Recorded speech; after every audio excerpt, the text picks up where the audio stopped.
الحمدللہ رب العالمین والصلاة والسلام علی رسولہ الکریم وعلی آلہ وصحبہ ومن تبعہم بإحسان الی یوم الدین اما بعد فاعوذ باللہ من الشیطان الرجیم بسم اللہ الرحمن الرحیم ومن یرغب عن ملت ابراہیم الا من سفہ نفسہ۔ سابقہ آیات میں اللہ تعالیٰ نے یہ بات واضح کر دی کہ دین اسلام ہی اصل میں ملت ابراہیمی ہے۔ حضرت ابراہیم علیہ السلام نے بھی اپنی امت کا نام امت مسلمہ رکھا، اور نبی کریم صلی اللہ علیہ وسلم کی امت کا نام بھی امت مسلمہ رکھا گیا۔ حضرت ابراہیم علیہ السلام نے بھی اپنے مذہب کا نام اسلام رکھا، اور نبی کریم صلی اللہ علیہ وسلم کے مذہب کا نام بھی اسلام رکھا گیا۔ لہٰذا دین اسلام ملت محمدیہ صلی اللہ علیہ وسلم حقیقت میں ملت ابراہیمی ہی ہے۔ چنانچہ اللہ تعالیٰ یہاں فرما رہے ہیں، جو شخص ملت ابراہیمی سے اعراض کرے، ملت ابراہیمی سے منہ موڑے، وہ دراصل اپنے آپ کو بیوقوف بنا رہا ہے۔ اس کی وجہ یہ ہے وَلَقَدِ اصْطَفَيْنَاهُ فِي الدُّنْيَا، ہم نے ابراہیم علیہ السلام کو دنیا میں چنا ہے۔ اللہ تعالیٰ نے نمرود کے سامنے حضرت ابراہیم علیہ السلام کو فتح عطا فرمائی، آگ کو آپ کے لیے گل و گلزار بنا دیا۔ اللہ تعالیٰ نے اتنی عزت عطا فرمائی کہ اس بت شکن پیغمبر کو بت پرست بھی مانتے ہیں، یہودی بھی مانتے ہیں، عیسائی بھی مانتے ہیں، یہاں تک کہ زمانہ جاہلیت میں بھی حضرت ابراہیم علیہ السلام کی ملت کے کچھ آثار باقی تھے، یعنی حج کرنا، عمرہ کرنا، مہمان نوازیاں کرنا۔ تو یہ ساری چیزیں ملت ابراہیمی کا حصہ تھیں، جو اصل میں نبی کریم صلی اللہ علیہ وسلم آگے لے کر بڑھے۔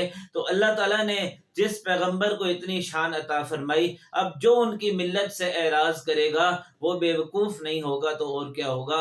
دنیا میں تو اللہ تعالیٰ نے ان کو یہ مرتبہ عطا فرمایا، آخرت میں ان کے لیے کیا مرتبہ ہے؟ فرمایا وَإِنَّهُ فِي الْآخِرَةِ لَمِنَ الصَّالِحِينَ، آخرت میں بھی وہ نیک لوگوں میں ہوں گے۔ یعنی جیسے دنیا میں اللہ تعالیٰ نے ان کو بزرگی، عزت، مقام عطا فرمایا، ایسے ہی آخرت میں بھی اللہ تعالیٰ نے ان کے لیے ایک بلند مقام رکھا ہوا ہے۔ اس کی وجہ کیا ہے؟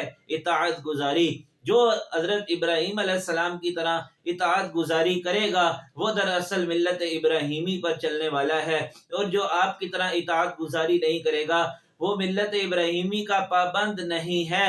چنانچہ اللہ تعالیٰ نے جب حضرت ابراہیم علیہ السلام سے کہا اذ قال له ربه اسلم، جب ابراہیم کے رب نے اس سے کہا کہ اطاعت کرو، تو کیا کہا انہوں نے؟ اسلمت لرب العالمین، میں جہانوں کے پروردگار کی اطاعت کرتا ہوں۔ اب یہاں پر اللہ تعالیٰ نے ان کو خطاب کیا تھا، تو انہوں نے اسلم کہا تھا، تو انہوں نے جواب میں کیا کہا؟ اسلمت لرب العالمین۔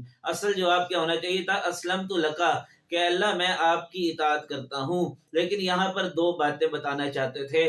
نمبر ایک یہ کہ اللہ تعالیٰ کی بزرگی ظاہر ہو، کہ اللہ تعالیٰ کی ذات کتنی بلند اور برتر ہے، اللہ تعالیٰ کی حمد و ثنا بیان ہو کہ وہ تو جہانوں کا بادشاہ ہے، جہانوں کا پروردگار ہے۔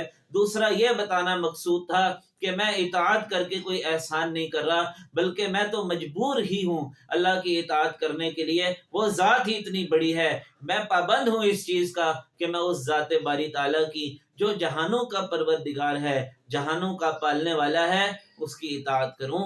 اللہ تعالیٰ سے دعا ہے کہ وہ ہمیں بھی ملت ابراہیمی کا پابند رہنے کی توفیق عطا فرمائے، قرآن مجید کو سیکھنے کی، سمجھنے کی اور اس کو آگے پھیلانے کی توفیق عطا فرمائے۔ آمین یا رب العالمین۔ وآخر دعوانا ان الحمد للہ رب العالمین۔